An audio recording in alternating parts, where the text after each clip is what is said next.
3 real off-grid horror encounters you'll wish were fake. The night sky was blacker than ink, and the only sound was the wind whistling through the pines. A woman's scream cut through the silence, raw, terrified, and echoing off the trees like it came from everywhere at once. A flashlight flickered on and off, its beam darting wildly across a small wooden cabin. Blood smeared the doorway, a handprint pressed deep into the wood. Inside, something heavy crashed to the floor.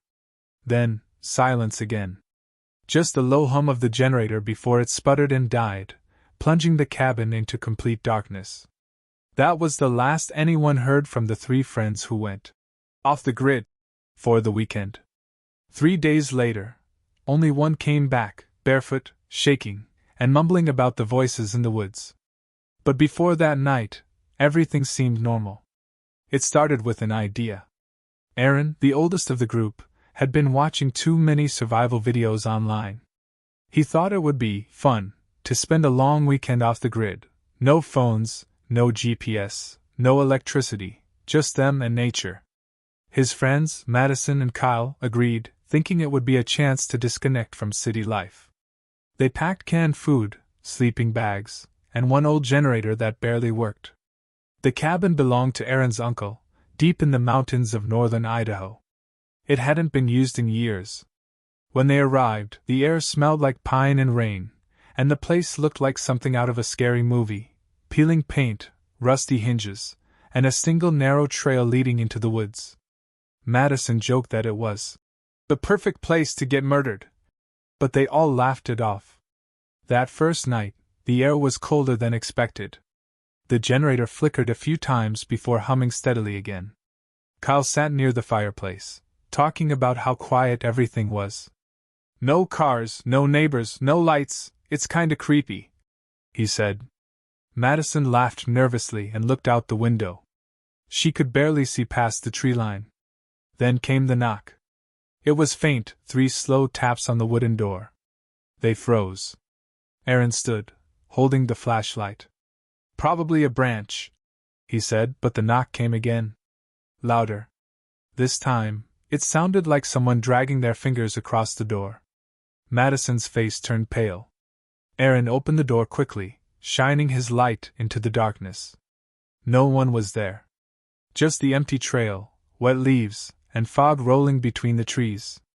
They went to bed soon after, trying to laugh it off, but Madison couldn't sleep. She kept hearing faint voices outside, like someone whispering her name. When she sat up, the generator sputtered again, once, twice, and went silent. The light bulb above them flickered once before going dark. The whispering stopped. And then came the scream, distant but sharp, echoing through the trees. Aaron grabbed the flashlight, but it wouldn't turn on. Kyle ran to the window and saw movement in the fog, something, or someone, walking slowly toward the cabin. He whispered, "Guys, someone's out there." Before anyone could move, a loud crash came from the back door. Something had broken in. The back door slammed against the wall, splintering wood echoing through the cabin. Madison screamed, and Aaron yanked her toward the front. The flashlight flickered once, then steadied, casting a shaky beam down the hallway. A shadow darted across the far end, fast and jerky, like someone crawling instead of walking. Kyle grabbed a poker from the fireplace, his hands trembling. "Who's there?" he shouted, but no one answered. Just the sound of soft breathing, coming from somewhere inside. Aaron kicked open the supply closet, motioning for Madison and Kyle to hide. They huddled together in the dark, listening. The generator outside coughed, then sputtered back to life for a second, enough to make the lights blink weakly. In that flash, Madison saw a smear of mud, or was it blood, on the kitchen floor. Footprints led from the back door straight toward the living room. Aaron whispered, "Stay here," and crept forward, the flashlight shaking in his hand. The beam caught something on the floor, a small wooden carving. It looked like a stick figure, tied together with bits of hair and string. Aaron frowned and bent down. When he turned it over, he saw his own name scratched into it. "Madison," he whispered. "Come look at." But before he could finish, a hand shot out from under the couch and grabbed his ankle. he screamed, falling backward. Kyle lunged forward with the poker, jabbing wildly under the furniture, but he hit nothing. Just dust and splintered wood. Aaron scrambled back, gasping. Then they heard it again, the whispering. But this time, it was inside. It came from every corner of the cabin. Leave, leave, leave before dark. Madison clamped her hands over her ears. Stop it! Stop! She cried. Kyle yanked open the door and ran outside, desperate for cell service, but his phone was dead. He turned toward the trees and froze. There were lights, small flickers moving through the fog, like lanterns. At least 6 or 7 of them, swaying slowly between the trunks. They moved in perfect rhythm, like people walking in a circle. Kyle backed toward the porch, eyes wide. Guys, there's someone out here, he whispered. Aaron stepped outside, gripping the flashlight tight. The light beam sliced through the fog, catching glimpses of faces, pale, motionless faces staring back at them from the darkness. Then, as if on cue, all the lanterns went out at once. Silence. Aaron turned to run, but a voice whispered right next to his ear. You shouldn't have come. He spun around. No one was there. They bolted back inside, slamming the door and pushing the table against it. Madison was crying now, whispering, This isn't real, this isn't real. The whispering outside grew louder, angrier.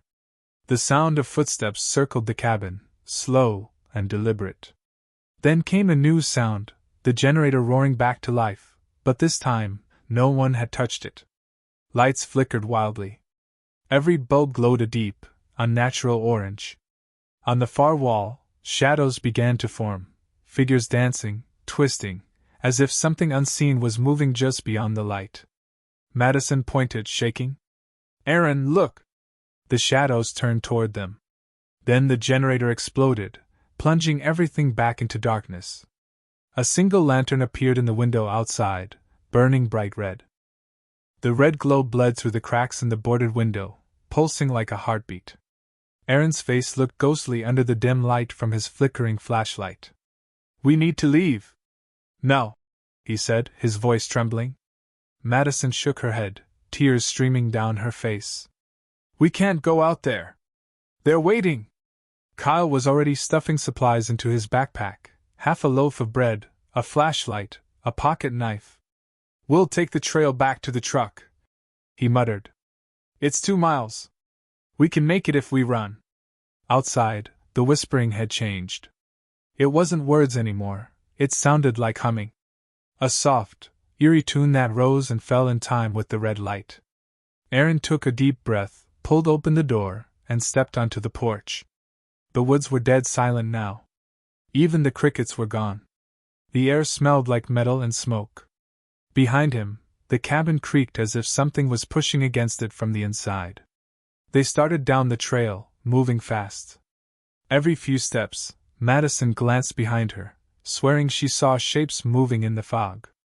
Her flashlight beam trembled across the path, catching glints of old wooden carvings hanging from the trees, just like the one they'd found inside. Each had a name burned into it. When Madison lifted one closer, she froze. The name carved into it wasn't hers, or Aaron's, or Kyle's. It was Rebecca. Who's Rebecca? She whispered. Aaron's face went pale. My uncle's daughter, he said slowly. She went missing here when I was a kid. The forest suddenly groaned, as if every tree had taken a deep breath. Then, from somewhere ahead, a child's voice called softly. Aaron? He froze. That's her voice, he whispered. That's Rebecca. Madison grabbed his arm. No. It's not. Let's keep moving. But Aaron stepped off the trail, his flashlight cutting through the thick fog. Becca? Where are you? The voice came again, closer now. I've been waiting. Madison screamed for him to stop, but he disappeared into the mist. Moments later, the forest erupted with a piercing cry. The flashlight beam swung wildly, then fell to the ground. Kyle ran toward it, shouting Aaron's name. He found the flashlight half buried in dirt, and beside it, a shoe. Aaron's shoe. It was still warm. The ground beneath him trembled. Madison pointed ahead. "Kyle, look!" A figure stood between the trees, barely visible in the red haze. It was a little girl in a dirty white dress, hair covering her face. She tilted her head slowly, and her voice came out in a broken whisper. "You shouldn't have taken my name." Kyle stepped back, shaking his head. "What do you mean?" The girl raised her hand, and dozens of those wooden carvings dropped from the trees, hanging by their strings, spinning slowly in the red light. Every single one had a name carved into it. Kyle looked closer and felt his stomach twist. 3 of them had fresh carvings. Aaron, Madison, Kyle. The humming grew louder, turning into screams that echoed all around them. The fog thickened until they could barely breathe. Madison grabbed Kyle's arm and shouted, "Run!" They sprinted through the forest, branches clawing at their faces. The red light followed them, pulsing between the trees. They didn't stop until they saw the truck through the clearing, muddy, half sunk in the rain-soaked ground. Kyle fumbled for the keys, hands shaking. Madison turned back toward the woods. Something was standing at the tree line. Dozens of figures, holding lanterns that burned red. Each one had no face. As the engine roared to life, a deep, hollow voice echoed from the darkness. "You can leave, but not all of you will make it." The headlights flicked on, and Madison screamed. Someone was sitting in the back seat. Madison's scream filled the truck. Kyle spun around, his heart pounding so hard he thought his ribs might crack. The back seat was soaked, muddy footprints across the upholstery.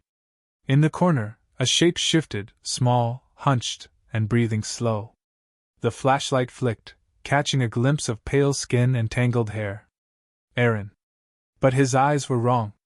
"Drive," he whispered, voice raspy and broken. "Don't stop. Whatever happens, don't look back." Kyle slammed the gas pedal, mud spraying as the truck lurched forward.